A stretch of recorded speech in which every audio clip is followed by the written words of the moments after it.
কিছুদিনের মধ্যেই সে একটা কাবাডিওয়ালার দোকানে কাজ পায়। ফাঁকা সময় সমুদ্রের ধারে ফুটবলের প্র্যাকটিস করত সে। একদিন সেই দেখে অনেক লোক একটা উঁচু টাওয়ারে চড়ছে। জানতে চায় ওপরে কি আছে, তাই সেও চড়ে ওঠে। ওপরে উঠে দেখে একদম কাছে একটা প্রফেশনাল ফুটবল ম্যাচ চলছে। মাঠের খেলোয়াড়দের জোশ দেখে সে ভীষণ উত্তেজিত হয়ে ওঠে। ঠিক তখনই বলটা টাওয়ারের পাশে সে থেমে যায়। ছেলেটা না ভেবে নিচে লাফ দেয়, হেসে বলটা তুলে নিয়ে নিজের দুর্দান্ত স্কিল দেখাতে শুরু করে।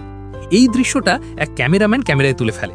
ওর মনে হয় ছেলেটা জন্মই হয়েছে ফুটবল খেলার জন্য। সে তাকে এক কোচের সঙ্গে পরিচয় করিয়ে দেয়। কোচ ছেলেটার খেলা দেখে ভীষণ মুগ্ধ হয়, তাকে নিজের দলে অন্তর্ভুক্ত করে। কিন্তু ছেলেটা এক্সট্রা প্লেয়ার হিসেবেই থেকে যায়, খেলার সুযোগ সে পায় না। তখন ক্যামেরাম্যান কোচকে বলে ছেলেটাকে এক সুযোগ দিন। শেষ পর্যন্ত কোচ রাজি হয় এবং তাকে একটি সুযোগ দেয়।